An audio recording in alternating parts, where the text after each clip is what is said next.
नमस्कार, चार बड़ी खबर में आपका स्वागत है और मैं हूं आपके साथ निशि शर्मा। आज की पहली बड़ी खबर उत्तर प्रदेश से है, जहां विधानसभा का बजट सत्र हंगामे की भीड़ चढ़ गया। इसी के चलते सदन की कार्रवाई भी मंगलवार 11 बजे तक के लिए स्थगित कर दी गई है। तो वहीं दूसरी बड़ी खबर छत्तीसगढ़ से है, जहां विधायक मंत्रियों का सबेरा होने से पहले उनके घर ईडी आ धमकी, जिसे लेकर अब भूपेश सरकार ने केंद्र सरकार को घेरा है। आज की तीसरी बड़ी खबर देवभूमि से है, जहां रोजगार मेले का आयोजन किया गया।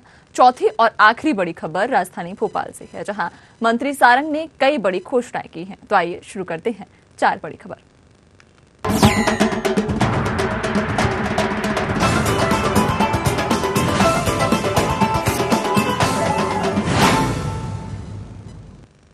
पहली बड़ी खबर की शुरुआत करेंगे, जहां आज उत्तर प्रदेश विधानसभा का बजट सत्र है। इस बजट की शुरुआत हंगामे के साथ हुई। सत्र शुरू होते ही सपा विधायकों ने प्रदर्शन शुरू कर दिया। शिवपाल यादव की अगुवाई में विधायक परिसर में हाय हाय के नारे लगाते हुए धरने पर बैठ गए। इस दौरान विधायकों की पुलिस और मार्शलों से नोकझोंक भी हुई। इसके थोड़ी देर बाद राज्यपाल आनंदीबेन पटेल ने अभिभाषण शुरू किया। सपा और आरएलडी विधायकों ने राज्यपाल वापस जाओ के नारे लगाए और बेल पर भी आ गए। इसी हंगामे के बीच राज्यपाल अपना अभिभाषण भी पढ़ती रही। हंगामे के बाद राज्यपाल ने 1 घंटा 1 मिनट का अभिभाषण पूरा किया, फिर वो विधानसभा से निकल गई। इसके बाद विधानसभा अध्यक्ष सतीश महाना ने परिषद की कार्रवाई मंगलवार सुबह 11 बजे तक के लिए स्थगित कर दी है। एक माँ बेटी जल करके खत्म हो गई, और किसके कारण? प्रशासन, शासन और बुलडोजर के कारण।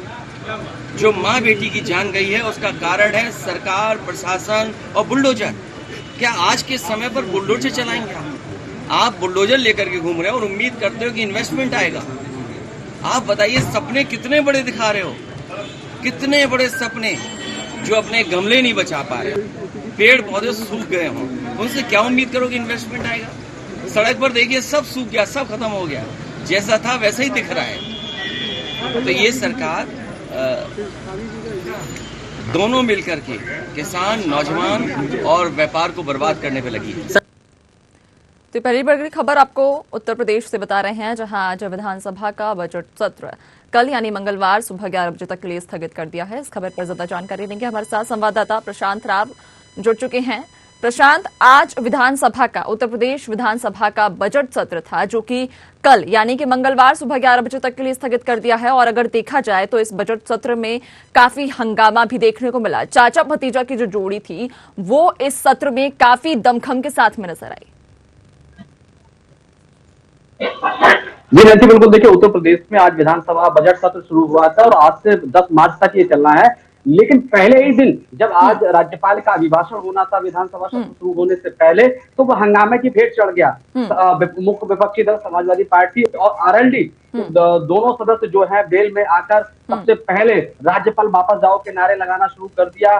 करीब 1 घंटे 1 मिनट तक राज्यपाल ने अपना जो अभिभाषण था वो जो नारेबाजी के बीच में दिया है। तो पूरा जो शोर शराबे के बीच राज्यपाल का जो अभिभाषण रहा है, और इसके साथ ही समाजवादी पार्टी हो और चाहे फिर वहां पर आम जो आरएलडी के विधायक हो, बहुजन समाज पार्टी के विधायक हो, जो विपक्षी दल हैं उनके विधायक लगातार वहां हंगामा करते रहे हो। उत्तर प्रदेश की कानून व्यवस्था को लेकर उस पर लगातार नारेबाजी चलती रही। सबसे बड़ी जो अहम बात रही वो राज्यपाल वापस जाओ के नारे लगाए गए। सदन की गरिमा जिस तरीके से रखनी चाहिए थी, राज्यपाल की अपनी एक पद की गरिमा होती है, उसको भी कहीं ना कहीं धता बताते हुए समाजवादी पार्टी के विधायकों ने हंगामा शुरू किया। और उनके सहयोगी दल आरएलडी यानी राष्ट्रीय जो लोक दल है, उनके भी प्रत्याशी जो विधायक रहे हैं वो भी मैदान में आ गए, बेल में नारेबाजी करनी थी। तो ये जो पूरा सदन आज संबोधन होना था, निधन निर्देश आना था, वो हंगामे की भेंट चढ़ता रहा। राज्यपाल का अभिभाषण पूरा जो है भेंट चढ़ गया। तो सदन की कार्रवाई कल 11 बजे तक के लिए स्थगित कर दी गई है। अगर ये कार्रवाई चलती रहती तो नेता दल यानी कि मुख्यमंत्री योगी आदित्यनाथ संबोधित करते, लेकिन विपक्षी नेता जो कहा जाए कि अखिलेश यादव ने जो हंगामा वहां शुरू किया, उससे पहले उनके चाचा शिवपाल यादव के अगुवाई में विधायकों ने सबसे पहले सदन के बाहर हंगामा शुरू करना कर दिया। और उसमें जो कानपुर देहात जनपद में मड़ौली कांड हुआ, जिसमें एक माँ और बेटी की जान चली गई थी, उस पे हंगामा शुरू हुआ है। और ये जो हत्यारी सरकार के नारे लगाए गए हैं, अनदेखी सरकार के नारे लगाए गए हैं, योगी सरकार बर्खास्त करो के नारे लगाए गए हैं, तो ये सब जो विरोध प्रदर्शन आज शुरू से ही हो गया था, लेकिन ये विपक्ष के पास अधिकार भी रहता है और ये होता है कि सदन की पहली कार्रवाई के दिन विपक्ष अपनी ताकत दिखाता है, उत्तर प्रदेश के जो भी मुद्दे होते हैं उनको दिखाना होता है, जनता का हिमायती भी बनना होता है और ये भी दिखाना होता है कि जो पार्टी है यानी जो मुख्य विपक्षी दल है वो सत्ता के विरोध में सड़क से संसद तक अपनी आवाज उठा रहा है और इसी के तहत ये कार्रवाई हुई है। आज जो भी विरोध प्रदर्शन हुआ, लेकिन चाचा भतीजे की जोड़ी बड़ी कामयाब रही। आज ये भी देखा गया कि जहां शिवपाल यादव के समर्थन में करीब 135 विधायक इकट्ठा हुए, उन्होंने समाजवादी पार्टी की तरफ से राज्यपाल वापस जाओ के नारे लगाए, मुख्यमंत्री योगी आदित्यनाथ की जो प्रशासनिक व्यवस्था रही उस पर प्रश्न चिन्ह खड़े करने के काम किए। हालांकि अखिलेश यादव ने जिस तरीके से संबोधन कहा, उन्होंने कहा कि उत्तर प्रदेश में कानून व्यवस्था बिगड़ चुकी है, लेकिन मुख्यमंत्री योगी आदित्यनाथ का जो अभिभाषण रहा वो बहुत सदा हुआ था। उन्होंने सभी जो सम्मानित सदन के सदस्य हैं उनका संबोधन किया, उन्होंने हमेशा सम्मानित सदन के सदस्य का जो उद्बोधन से अपना शब्दावली वहां प्रयोग की। तो इस बात तक कि मुख्यमंत्री योगी आदित्यनाथ चाहते हैं कि पिछली बार जो सदन की कार्रवाई में जो समय होता था बहुत कम होता था, 5 या 7 दिन के सदन हुए, लेकिन इस बार 20 फरवरी से और 11 मार्च तक एक लंबा सदन का समय रखा गया। इस दौरान ये भी अधिकार दिया गया कि जो विपक्ष लगातार आरोप लगाता था कि जो विपक्ष है उसको बोलने के लिए समय नहीं दिया जाता है, बात नहीं सुनी जाती है, सदन का जो समय है बहुत कम रखा जाता है। तो मुख्यमंत्री योगी आदित्यनाथ की मंशा रही, लेकिन फिर भी जहां विपक्षी दलों ने रवैया अपनाया है ये कहीं ना कहीं उनके ऊपर प्रश्न चिन्ह खड़ा करता है कि मुख्यमंत्री योगी आदित्यनाथ यानी सर्वदलीय बैठक होने के बाद ये जो तय हुआ विधानसभा अध्यक्ष ने कि अब की बार लंबा सदन में समय दिया जा रहा है, सभी सदस्य अपनी बात रख सकते हैं, विपक्षी दल के भी सदस्य अपनी बात रख सकते हैं, लेकिन पहले ही दिन राज्यपाल की गरिमा के अनुरूप जो सदन में विरोधाभास हुआ कि विपक्षी दलों के जो विधायक रहे उन्होंने वहां पर बेल में नारेबाजी शुरू कर दी है। ये कहीं ना कहीं जो सदन की गरिमा होती है वो एक तरीके से उसका प्रश्न चिन्ह और अपनी जो मर्यादा है, अपनी जो संस्कार है उसके विपरीत ये काम करने का जो विपक्ष ने काम किया है ये नहीं होना चाहिए था। सदन एक जन मुद्दा होता है जहां पर जनता के हित के लिए विपक्ष और सत्ता पक्ष दोनों अपनी बात रखते हैं, उनके सुझाव होते हैं, उस पर निष्कर्ष निकलता है और जनहित के मुद्दों पे काम होता है। लेकिन एक तरीके के हंगामेबाजी से साफ हो जाता है कि राजनीतिक लाभ के लिए ये हंगामेबाजी जनता के हित के लिए नहीं है, इसलिए ये जो आज हुआ ये नहीं होना चाहिए था। लेकिन फिर भी क्योंकि समाजवादी पार्टी है, मुख्य विपक्षी दल है, तो ऐसे में वो ये दिखाना है जनता को तो उत्तर प्रदेश में जनता की आवाज उठा रहे हैं। लेकिन ये सदन अगर हंगामे के भेंट नैंसी चलते रहे तो जनहित के जो मुद्दे हैं वो न सरकार सुन पाएगी न उसका निष्कर्ष निकल पाएगा। और जो आज राज्यपाल के साथ जो हुआ है ये निंदनीय रहा है और यही जो सत्ता दल के विधायक रहे हैं, खुद मुख्यमंत्री योगी आदित्यनाथ और राज्यपाल के साथ जो आज बता हुआ है ये कहीं ना कहीं सदन की गरिमा के अनुरूप नहीं है। जी बिल्कुल प्रशांत, आपने सही कहा कि अगर इसी तरीके से संसद में जो भी सत्र हैं वो हंगामे की भेंट चढ़ते रहे तो जनता के मुद्दे दब जाएंगे, जनता के मुद्दे उभर कर सामने नहीं आ पाएंगे। तो तमाम जानकारी साझा करने के लिए आपका बहुत बहुत धन्यवाद। चलिए और बढ़ेंगे दूसरी बड़ी खबर की ओर, जहां छत्तीसगढ़ में ईडी की ओर से 13 से ज्यादा ठिकानों में छापेमारी के बाद सीएम भूपेश और छत्तीसगढ़ कांग्रेस की प्रभारी कुमारी शैलजा ने प्रेस कॉन्फ्रेंस की। इस प्रेस कॉन्फ्रेंस में पीसीसी चीफ मोहन मरकाम भी मौजूद रहे। पीसी के दौरान कुमारी शैलजा ने बीजेपी पर जमकर हमला बोला है। उन्होंने कहा कि मोदी की सरकार दमनकारी नीति को अपना रही है। उन्होंने कहा कि विपक्ष की आवाज को दबाने का काम किया जा रहा है। बीजेपी को जहां रेड पड़वानी चाहिए वहां छापा नहीं मारा जाता। वहीं मोहन मरकाम ने कहा कि महाधिवेशन में बाधा डालने के लिए ही केंद्र सरकार ने ईडी के छापे पड़वाए हैं। ईडी की छापेमारी पर सीएम भूपेश बघेल ने कहा है कि जब भी कांग्रेस कोई बड़ा कार्यक्रम करवाती है तभी ईडी छापा मारती है।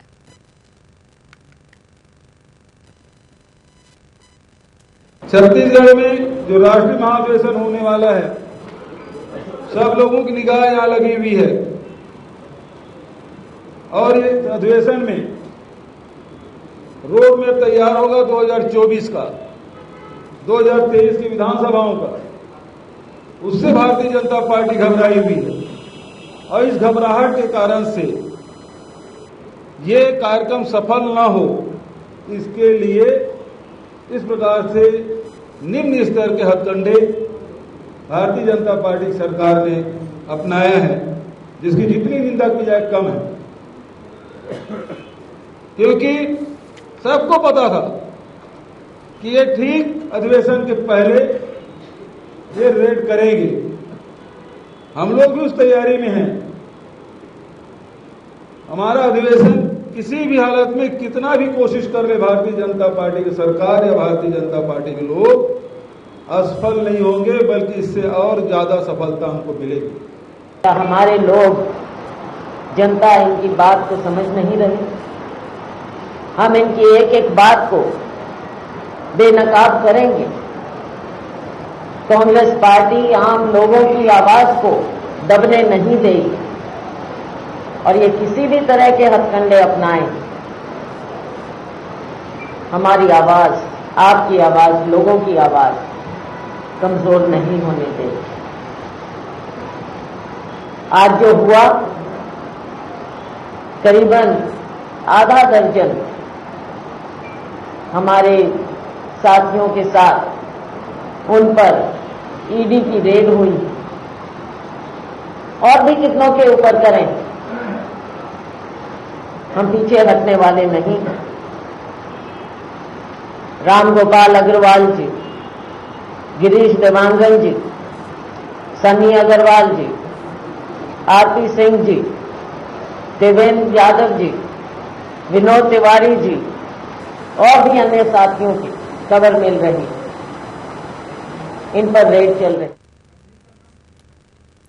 तो दूसरी बड़ी खबर आपको बता रहे हैं छत्तीसगढ़ से, जहां ईडी की ओर से 13 से ज्यादा ठिकानों पर छापामार के बाद में सीएम भूपेश बघेल और छत्तीसगढ़ कांग्रेस की प्रभारी कुमारी शैलजा ने प्रेस कॉन्फ्रेंस की। इस प्रेस कॉन्फ्रेंस में पीसीसी चीफ मोहन मरकाम भी मौजूद रहे। पीसी के दौरान कुमारी शैलजा ने बीजेपी पर जमकर हमला भी बोला। उन्होंने कहा कि मोदी की सरकार दमनकारी नीति को अपना रही है। उन्होंने कहा कि विपक्ष की आवाज को दबाने का काम किया जा रहा है। इस खबर पर ज्यादा जानकारी लेंगे, हमारे साथ संवाददाता निशा द्विवेदी जुड़ चुकी हैं। निशा, एक बार फिर से कांग्रेस ने सरकार पर गंभीर आरोप लगाए हैं। बता दें कि हाल ही में अभी कुछ ही दिनों में कांग्रेस महाधिवेशन करने वाली है, 85वां महाधिवेशन होने वाला है। उससे पहले जो रेड मारी गई, जो छापेमार कार्रवाई की गई है, उसको लेकर कांग्रेस ने सरकार पर आरोप लगाए हैं। कांग्रेस का कहना है कि जब भी कांग्रेस कोई बड़ा काम करती है तो सरकार ईडी की छापेमारी कार्रवाई करवा देती है। नैन्सी, हम देख रहे हैं कि ईडी की कार्यवाही जो है छत्तीसगढ़ में लगातार चल रही है। इस बार जो कार्यवाही की जा रही है वो कोयले के परिवहन में जो टैक्स लिया जा रहा है, अघोषित टैक्स, उसको लेकर ईडी ने ये कार्यवाही की है। इससे पहले भी हमने देखा था कि पहले अधिकारियों को, उसके बाद व्यापारियों को और अब एक साथ दर्जन भर से अधिक नेताओं के घर में जिस प्रकार ईडी ने कार्यवाही की है, एक बड़ी कार्यवाही है। आज मुख्यमंत्री भूपेश बघेल ने भी इस पर जो है प्रेस कॉन्फ्रेंस की, अपनी बातों को रखा। पीसीसी चीफ मोहन मरकाम इसमें सम्मिलित थे। कुमारी शैलजा जो कि प्रदेश प्रभारी है कांग्रेस पार्टी की, वो भी यहाँ पर आई हुई है। अधिवेशन का जायजा लेने के लिए वो देर शाम ही यहाँ पहुंच चुकी थी और तभी जो ईडी की दबिश हुई थी।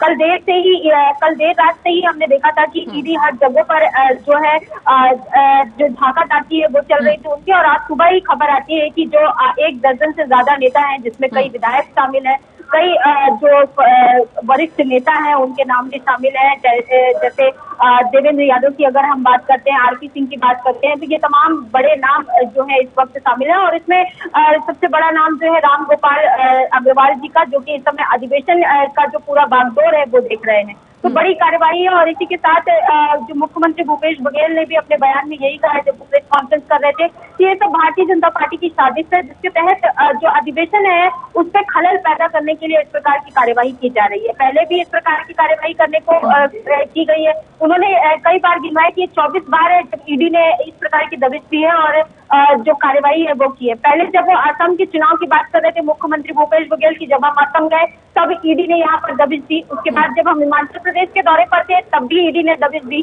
उसके बाद हम उत्तर प्रदेश के चुनाव में गए हुए थे, उस पर ईडी की दबिश हुई। और एक बार फिर से जब अधिवेशन होना है उसके लिए 4 दिन शेष रह गए हैं, तो एक बार फिर से जो है ईडी इस प्रकार की कार्यवाही कर रही है। तो ये भारतीय जनता पार्टी की साजिश करार दे रही है कांग्रेस इसे। और इस पर तमाम जो नेता हैं और जो कांग्रेस पार्टी के जो प्रवक्ता हैं वो भी यही कह रहे हैं कि ये भारतीय जनता पार्टी नहीं चाहती कि हमारा जो ये अधिवेशन है वो पूर्ण तरीके से जो है शांतिपूर्ण ढंग से पूर्ण हो, इसलिए इस प्रकार की जो कार्यवाहियां हैं वो की जा रही है। हालांकि अब तक कार्यवाही में क्या मिला है, जिनके घर छापे पड़े हैं वहां से क्या मिला है, ये बातें अभी सामने नहीं आ पाई है। लेकिन देर शाम होते तक ये भी पता चल जाएगा कि आखिर इन कार्यवाहियों से ईडी के हाथ में क्या दस्तावेज लगे हैं।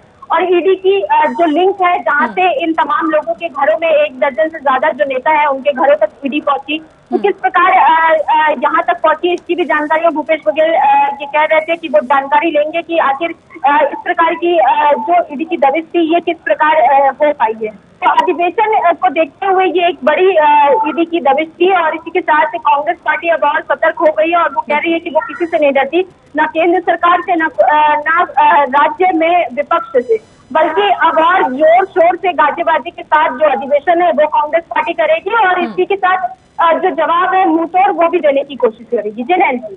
जी निशा, देखिए चूंकि अगर हम कार्रवाई की बात करें, जो छापामार कार्रवाई तो सुबह से ही की जा रही है और ये भी कहा जा रहा है कि अधिवेशन में जितने भी मंत्रियों को जिम्मेदारी सौंपी गई थी, अहम जिम्मेदारी दी गई थी, उन सभी के घरों पर ये छापामार कार्रवाई की जा रही है। उसके बाद में कांग्रेस ने तो हालांकि इस पर प्रतिक्रिया दे दी है, अपना पक्ष साफ कर दिया है। कांग्रेस ने आरोप लगा दिया है कि बीजेपी जानबूझकर सोची समझी रणनीति के तहत ये छापामार कार्रवाई करवा रही है। लेकिन अगर हम बात बीजेपी की करें तो क्या बीजेपी की अभी इस पूरे मामले पर कोई प्रतिक्रिया सामने आई है?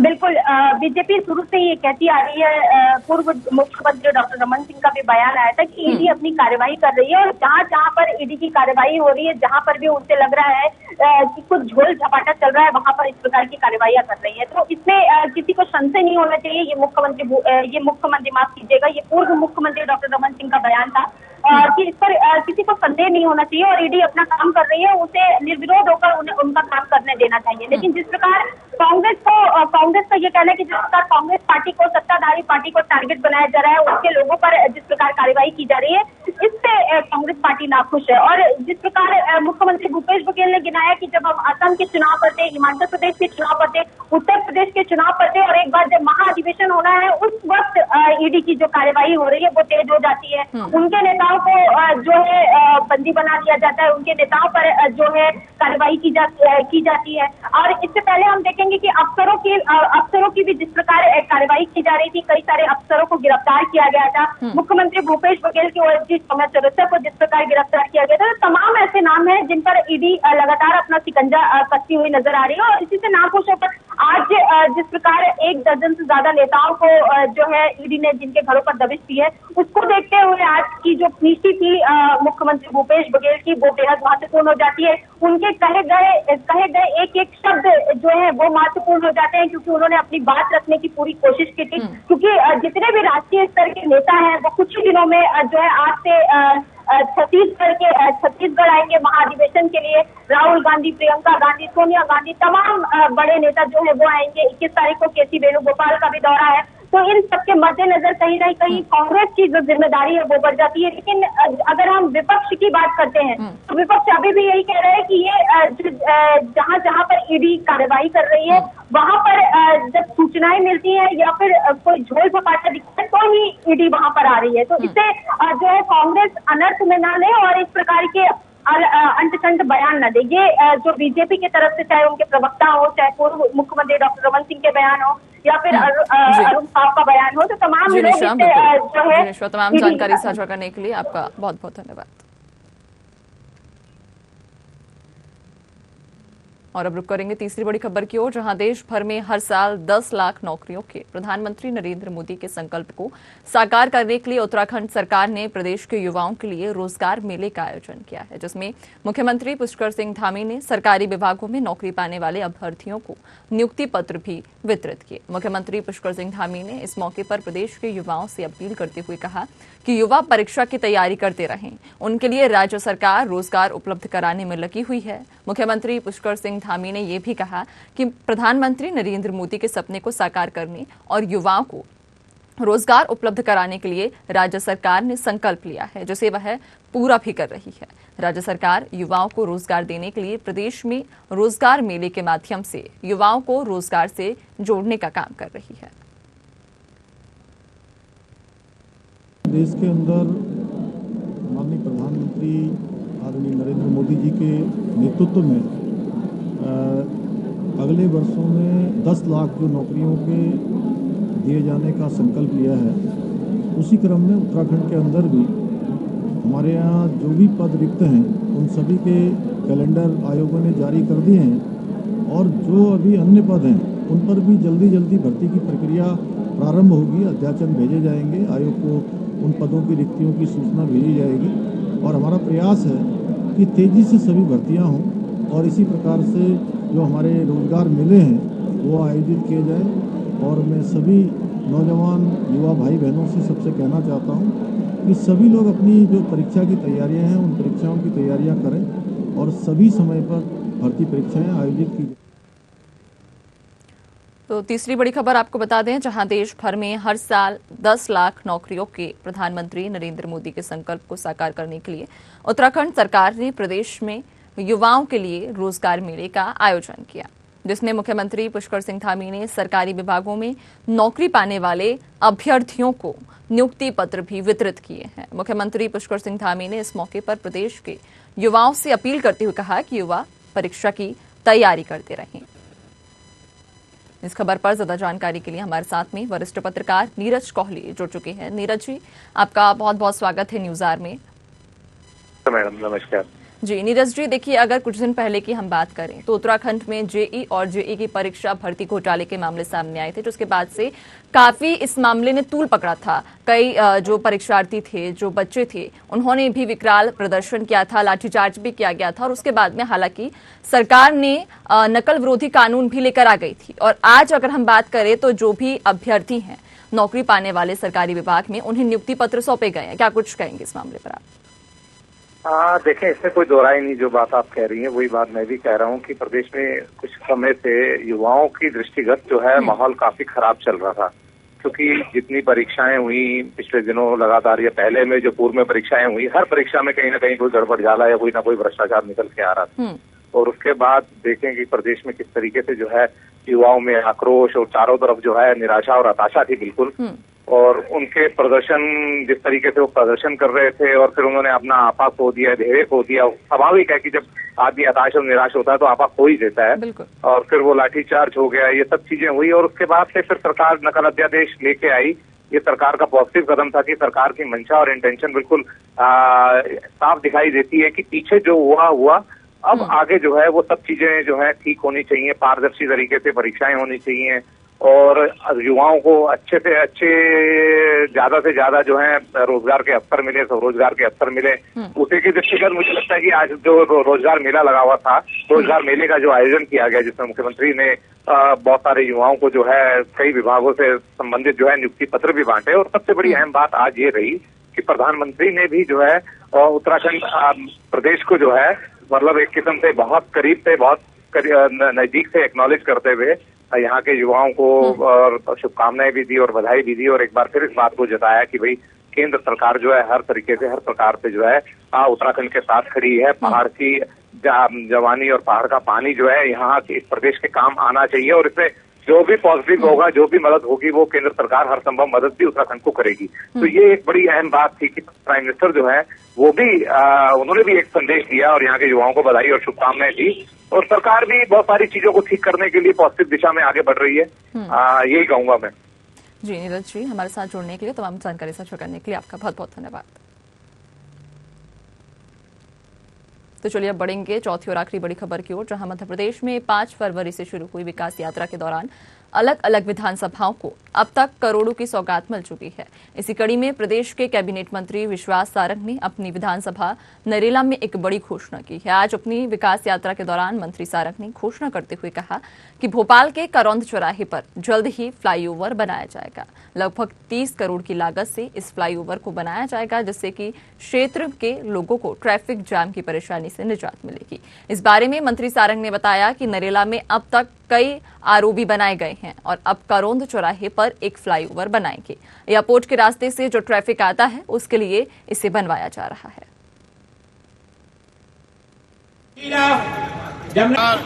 विकास के कार्य कर रहे हैं। नर्मदा का जल घर घर पहुंचा, रोडों का जाल हमने बिछवाया और हमने फ्लाईओवर को लेकर, आरओबी को लेकर भी बहुत विकास किया है। आरओबी काफी संख्या में हमने नरेला में बनवाए हैं।